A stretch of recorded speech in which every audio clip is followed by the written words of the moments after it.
नमस्कार, स्वागत है आप सभी का CNBC आवाज पर। आप देख रहे हैं खिलाड़ी नंबर 1। मैं हूं हर्षिता सावंत और भारतीय बाजारों के एक्शन पर नजरें रखें तो मुनाफा वसूली का दिन साबित होता हुआ दिखाई दे रहा है 17,945 के आसपास। तो ये 17,912 तक हम टूटे थे, वहां से ज्यादा दूरी नहीं है, लेकिन हाँ लोअर साइड पर ही मार्केट बैठा है। 1% पूरे गवा चुका है निफ्टी बैंक में भी 1% तक का नुकसान। 445 अंकों तक की गिरावट यहां पर बनती दिखाई दे रही है, लेकिन धुलाई हो रही है, पिटाई हो रही है मिड कैप स्टॉक्स की। मिड कैप इंडेक्स इस समय 700 पॉइंट के नुकसान पर आ बैठा है। यहां पर आप एडवांस डिक्लाइन रेशियो पर ध्यान देंगे तो वहां पर स्थिति और भी डरावनी दिखाई देगी, क्योंकि अब ये रेशियो 1:11 हो चुका है। स्मॉल कैप इंडेक्स भी लगभग 3% के नुकसान पर, तो छोटे मझौले काउंटर्स की हो रही है खूब जमकर पिटाई। यहां पर जो भी हाल फिलहाल में पोजीशंस आई थी वो तो कटी ही है, साथ ही और भी मंदी के ट्रेड्स एक्टिव हो चले हैं। फार्मा को छोड़ दे तो बाकी सभी स्टॉक्स में बिकवाली का दबाव। इंडेक्स के टॉप गेनर्स में आप देखेंगे तो फार्मा ही फार्मा है। डीवीज लैब आज का स्टार परफॉर्मर 2.5% ऊपर, 3640 का हाई छुआ इसने, इस समय 3581 पर ट्रेड करा है। निफ्टी के कंट्रीब्यूटर स्क्रीन पर रखिए प्लीज डायरेक्टर साहब। सिप्ला में भी आज हम देख रहे हैं खरीदारी बनी। सन फार्मा, डॉक्टर रेड्डीज, ये कुछ काउंटर्स थे जहां पर तेजी का मामला जो है वो बना हुआ है। नेस्ले और कोटक भी अब पॉजिटिव टेरिटरी में आते हुए दिखाई दे रहे हैं, लेकिन कितना योगदान इनका रहेगा पता नहीं। कंट्रीब्यूटर्स में तेजी की तरफ ये देखिए, नेस्ले, कोटक जिसका मैंने जिक्र किया, और डीवीज और सिप्ला है, लेकिन क्या नीचे खींच रहा है मार्केट को? तो टेक्नोलॉजी में Infosys, HDFC bank, HDFC, SBI, तो फाइनेंशियल काउंटर्स में प्रेशर कायम, इसीलिए निफ्टी बैंक भी ड्रैग कर रहा है। ऐसे में आज इस हफ्ते का आखिरी कारोबारी सत्र, और इस हफ्ते हमारे साथ है पिछले 3 हफ्तों के विजेता। उनके रिटर्न्स कैसे उभर कर आ रहे हैं वो पहले आपकी स्क्रीन पर आ जाएगा, फिर बात करेंगे कि यहां से नया ट्रेड वो क्या लेना ठीक समझते हैं। पहले लेकर आइएगा तीनों के रिटर्न्स। मैदान में इस हफ्ते अमोल अठावले, मेहुल और साथ ही साथ प्रशांत सावंत हैं, और 13% के रिटर्न्स मेहुल कोठारी के, 10% के रिटर्न्स प्रशांत के। अमोल के लिए हफ्ता थोड़ा सा पेचीदा साबित हुआ, -1.5%। लेकिन एक चीज है, इनके रिटर्न्स बेहद नेगेटिव हो सकते थे। इन्होंने सही टाइम पर शॉर्ट के भी ट्रेड्स कल जोड़े, और जो इनकी तेजी वाले ट्रेड्स थे उनमें इतना भारी नुकसान नहीं हुआ, नहीं तो बहुत बुरी हालत हो सकती थी जिस तरह की मार्केट की है, वो नहीं होने दिया है। तो अमोल, उसके लिए भी एक्colades टू यू। अब बताइए, ये जो पूरा मामला बिगड़ा है स्क्रीन पर 17,955 और आज सुबह में 17,900 भी हुआ टेस्ट, हो गया क्या या आगे और पेन बाकी है? अमोल हर्षिता जी नमस्ते। आई थिंक अगर हम टॉप से मार्केट को देखते हैं तो ऑलमोस्ट 1000 पॉइंट का करेक्शन निफ्टी ने किया है। तो मुझे लगता है कि, और ये लोअर टॉप फॉर्मेशन में करेक्शन हुआ है, तो मुझे लगता है कि वीकनेस जो स्ट्रक्चर है वो अभी भी कंटिन्यू रहेगा, बट टेम्पररी हम बोल सकते हैं, यस टेम्पररी इंट्राडे चार्ट्स पे थोड़ा सा ओवरसोल्ड है मार्केट। सो मुझे लगता है कि हम रिवर्सल के लिए वेट करना चाहिए, कॉन्ट्राबेट लेने से बेटर है। और अगर मार्केट 18,000 जिसको हम सैक्रोसैंड लेवल पकड़ के चल रहे हैं उसके ऊपर अगर ट्रेड होता है तो मुझे लगता है कि फिर ये अच्छा खासा बाउंस बैक मार्केट में आ सकता है, जो ऑन द हायर साइड 18,100 और 18,150 तक जा सकता है। ओके, तो होपफुली एक बाउंस बैक आएगा, लेकिन कब आएगा और किस तरह, कितना देर ये लास्ट करेगा, वो एक क्वेश्चन है। मेहुल, आपकी अप्रोच क्या रहेगी? इंडेक्स से दूर रहना है या फिर इंडेक्स में कोई ट्रेड अटेम्प्ट करना है? गुड मॉर्निंग हर्षिता जी, गुड मॉर्निंग एवरीवन। देखिए, इनफैक्ट आज का जो सेलिंग है ना हर्षिता जी, आज का सेलिंग एक्चुअल सेलिंग दिख रहा है, बिकॉज कल तक क्या हो रहा था पता है, बुल्स जो थे यार, जिनके बाय ट्रेड थे, दे वर वेरी कंफर्टेबल कि हाँ चलो भाई ये तो बाय ऑन डिप्स मार्केट है, बट कंसेंसस का सपोर्ट जोन था 18,150 के आसपास, और फिर 18,000 जो टूट गया है। इनफैक्ट मुझे ऐसा लग रहा है 17,900 टूटेगा तो और पैनिक आएगा मार्केट में। एट द सेम टाइम जो स्टॉक्स पकड़ के रखे थे, for example PSU banks, banking index itself, आज उन सभी में अच्छी खासी बिकवाली देखने को मिल रही है। आप देखिए PSU banks like can bank, bank of Baroda सब 4-5% डाउन है। तो यहाँ पर ये एक्चुअल सेलिंग आई है, और this can be the first day of the selling. मुझे लगता है और 2-4 दिन मार्केट गिर सकता है, 17,600 तक के भी लेवल्स हाँ देखने को मिल सकते हैं। But at the same time जैसे कि कल एक व्यू था कि थोड़ा बहुत बाउंस आ सकता है बिकॉज ऑफ एक ट्रेडिंग पैटर्न बना था जो कि सही नहीं गया, तो ऐसा कोई एक बाउंस आ सकता है, बट ओवरऑल मार्केट अभी भी वीक है। इनफैक्ट आज अगर हम 18,000 के नीचे क्लोज होते हैं तो यहाँ पर और भी बिकवाली देखने को मिल सकती है। तो मेरा राय यही रहेगा, अभी तो फिलहाल आज कल तक ऐसा था कि स्टॉक स्पेसिफिक थोड़ा बहुत अपॉर्चुनिटी मिलेगा फार्मा में या किसी में, बट आज ये रहा है। जी हाँ, आज तो ऐसा लग रहा है कि इंडिविजुअल स्टॉक्स में भी कोई एंट्री नहीं मिलेगी। इंडिविजुअल स्टॉक्स में भी थोड़ा सा मुश्किल लग रहा है, लेकिन ढूंढिए, कुछ तो कुछ मिलेगा ट्रेड के लिए। वरना मार्केट को बंद करने की गुजारिश करनी पड़ेगी और वो होगा नहीं, तो कुछ तो ट्रेड करना ही पड़ेगा। प्रशांत, आपकी राय क्या रहेगी, क्या अप्रोच है? जी Harshada, good morning to all the panelists और सभी दर्शकों को नमस्कार। तो पहले तो जो आपने पहली बात कही हर्षदा की ये पेन कब रुकेगा, तो मैं in fact I am enjoying this fall, क्योंकि मेरी राय हफ्ते की शुरुआत से ही शॉर्ट थी, इनफैक्ट गए हफ्ते से, और मैं शॉर्ट पोजीशंस ही एडवाइस कर रहा हूँ। इनफैक्ट कल भी काफी सारे शॉर्ट पोजीशन एडवाइस किए थे, और मुझे लग रहा है कि अभी जैसे कि मेहुल ने कहा, आज एक्चुअली कल पुट राइटर्स को जस्ट एक एस्केप वे दिया गया, वरना कल अगर 42,200 टूट जाता तो शायद कल ही ये मुंह हमें दिख जाती। बट नॉर्मली एक्सपायरी डेज पे एक साइड को संभाला जाता है, वो कल हुआ था। आज ओपनिंग में ही हमें दिख दिया कि स्पॉट भी 18,000 तोड़ दिया और बैंक निफ्टी भी 42,000 के करीब, ऑलमोस्ट फ्यूचर्स भी आ गए। तो ओवरऑल मुझे लग रहा है कि आज की क्लोजिंग की तरफ ध्यान रखना चाहिए। दूसरी बात, बिल्कुल भी बॉटम फिशिंग की करने की जरूरत नहीं है। मेरे हिसाब से अगर एक बार हम 17,800 17,780 ये लेवल्स फ्यूचर्स में टेस्ट कर सकते हैं।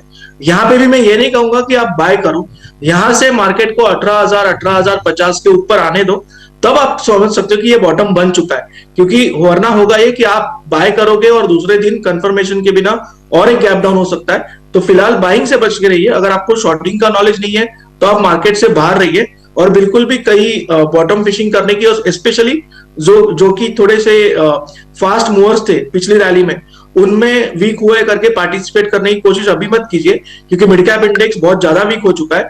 तो ओवरऑल मुझे लग रहा है कि wait and watch, cash will remain the king. शायद जनवरी में उसकी इंपॉर्टेंस आपको पता चल जाएगी। तो ओवरऑल मैं अभी इंडेक्स को सिर्फ वेट एंड वॉच करूंगा। जो शॉर्ट पोजीशंस में ऑलरेडी है वो फ्यूचर्स में अभी 18,110 का स्टॉप लॉस बना के ले सकते हैं, या थोड़ा और क्लोज रखना चाहिए तो 18,080 का भी लगा सकते हैं और ट्रेल कर लीजिए। मुझे लग रहा है जल्दबाजी शॉर्ट बुकिंग में मत कीजिए, होल्ड कीजिए। तो ट्रेड्स लेना शुरू करते हैं फटाफट से। स्क्रीन पर लेकर आइएगा प्लीज हमारे जानकारों का पोर्टफोलियो। प्रशांत का पोर्टफोलियो स्क्रीन पर रखिए और फिर देखेंगे ये नया क्या ट्रेड जोड़ेंगे। तो प्रशांत ने कल अंबुजा सीमेंट में एक सेल कॉल दिया, वहां पर प्रॉफिट बांध लिया था। यूपीएल में आज सुबह में प्रॉफिट बुक किया, ये भी एक सेल कॉल था। प्रशांत, नया ट्रेड क्या है? जी हर्षदा, फिलहाल मैं जो फर्स्ट पिक देख रहा हूँ वो मैं देख रहा हूँ आईजीएल में एक शॉर्ट ट्रेड। अभी करीबन ये 412 के लेवल पे, मेरा स्टॉप लॉस होगा 421 का 421, और मुझे लग रहा है ये 390 तक के लेवल्स को छू सकता है। तो फिलहाल मैं आईजीएल को शॉर्ट करना चाहूंगा और नेक्स्ट पोजीशन के लिए मैं थोड़ा वेट करूंगा। टारगेट स्टॉप लॉस प्लीज दोहराएंगे प्रशांत, मैं लिख नहीं पाई। 422 का मेरा स्टॉप लॉस होगा, 422, और 390 का मेरा टारगेट होगा। 390 के टारगेट के लिए शॉर्ट का ट्रेड है। चलिए अब देखते हैं अब हमारे अमोल अठवले का पोर्टफोलियो, और अमोल ने यहाँ पर कल कोफोर्ज सेल साइड का ट्रेड दिया। कोफोर्ज वाकई में टूटा, 3880 के आसपास इन्होंने एग्जिट किया है, और यस बैंक में एक बाय कॉल था। आज सुबह में 1880 के आसपास इन्होंने इनका स्टॉप लॉस दरअसल ट्रिगर की हुआ। अमोल, नया क्या जोड़ रहे हैं?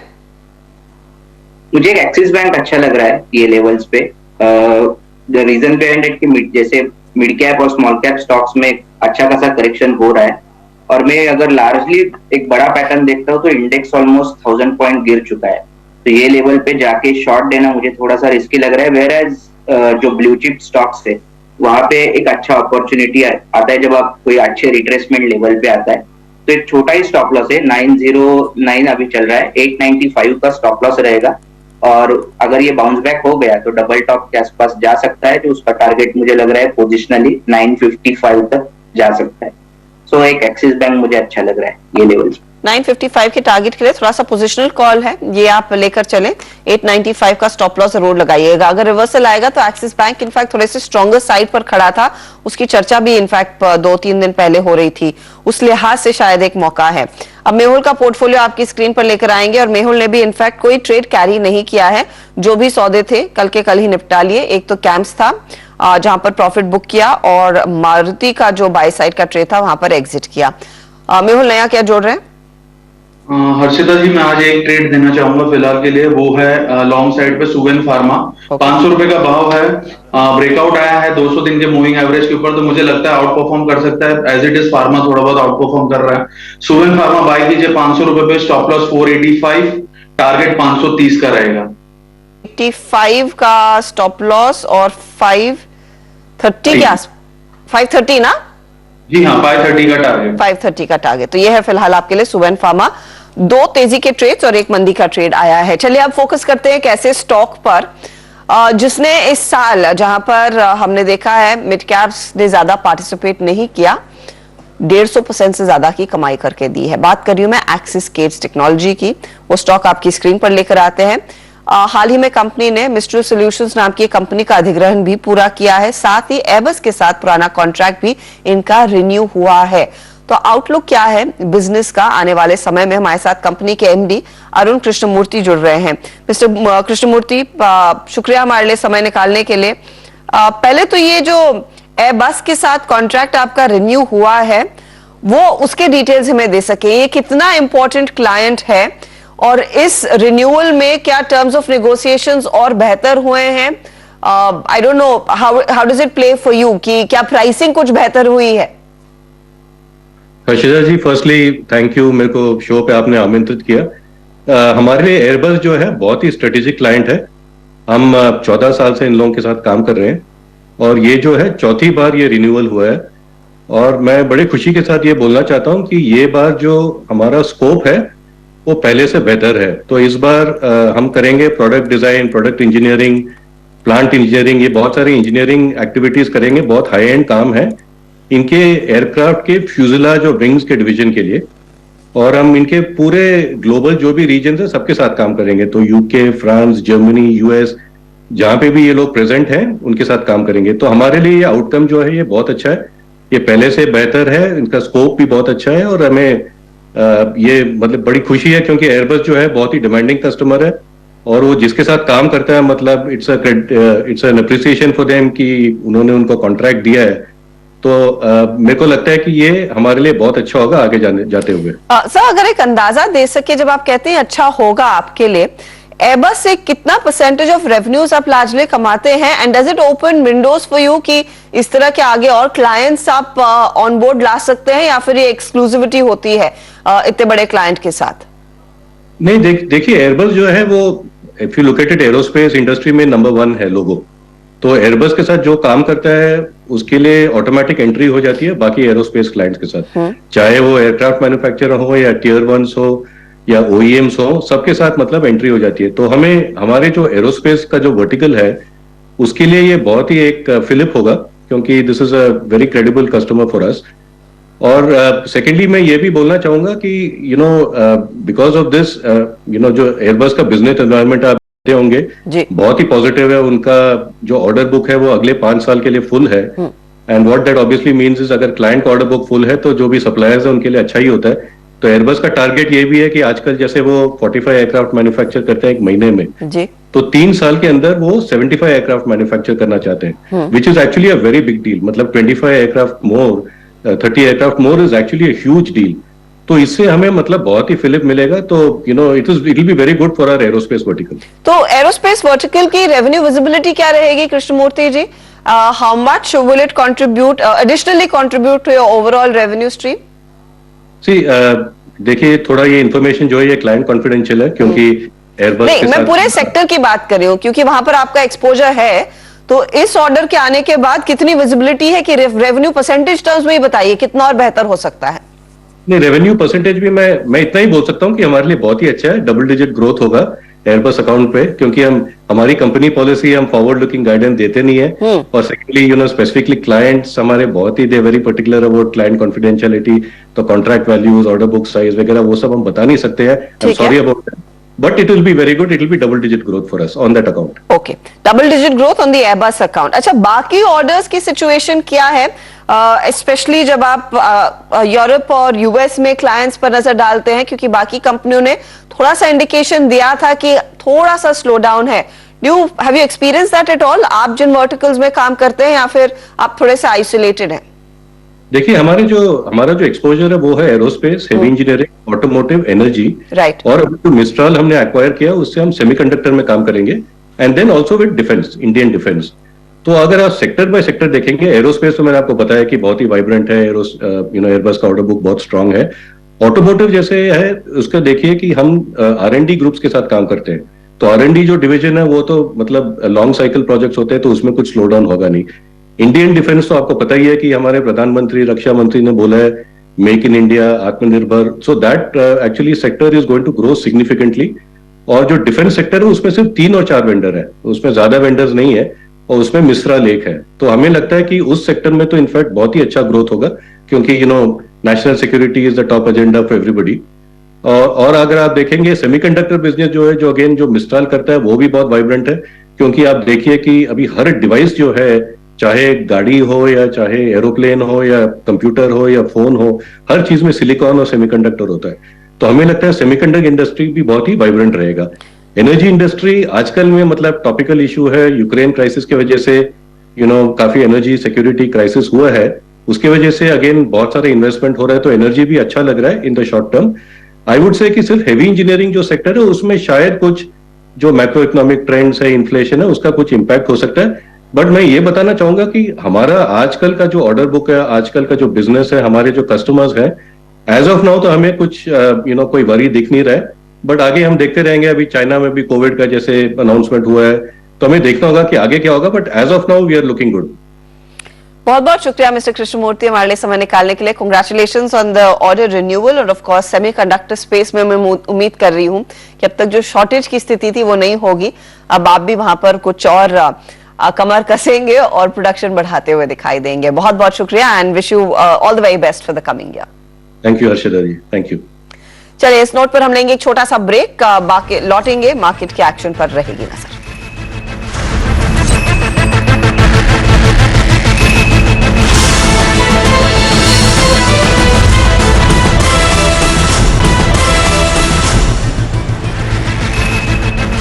अब देख रहे खिलाड़ी नंबर 1, एक स्टॉक ही आया है हमारे जानकारों की तरफ से। अमोल ने दिया है एक्सिस बैंक बाय साइड का ट्रेड, रिटर्न्स आपके सामने 0.12%, 955 टारगेट, 895 स्टॉप लॉस था। मेहुल ने भी बाय साइड का ट्रेड दिया, वो है सुवेन फार्मा, टारगेट इनका 530 का था, 485 का स्टॉप लॉस। मेहुल का आप ट्रेड लेकर आइएगा, किस तरह का परफॉर्म कर रहा है सुवेन फार्मा फटाफट से। और ये देखिए 0.04% तक का योगदान देता हुआ। प्रशांत ने आईजीएल शॉर्ट किया है, शॉर्ट साइड का ट्रेड है, 390 का इनका टारगेट था और 422 का स्टॉप लॉस, तो वो भी आपकी स्क्रीन पर आ जाएगा। और ओवरऑल रिटर्न्स की स्थिति भी हम आपको दिखा देंगे। ये फिलहाल हमारे जानकारों की तरफ से आज के ट्रेड्स हैं। मेहुल 13.5% के रिटर्न्स पर बैठे हैं, प्रशांत के अब 11.5% से ज्यादा के रिटर्न्स, अमोल के लिए -2.62% तक के रिटर्न्स बनते हुए। ये है ताजा तस्वीर। 1 बजे एक अपडेट लेकर आएंगे, और ऑफ कोर्स आज दोपहर 3:30 बजे से ठीक पहले 3:20 के आसपास इस हफ्ते के खिलाड़ी नंबर 1 से बातचीत भी होगी। ऑल द बेस्ट आप तीनों को, and thank you for your time and patience इस बहुत ही पेनफुल हफ्ते में। चलिए, wish you all a merry Christmas. Of course विजेता से हम बात करेंगे आगे, लेकिन लेंगे ब्रेक, आगे कमोडिटी मार्केट का एक्शन स्क्रीन पर।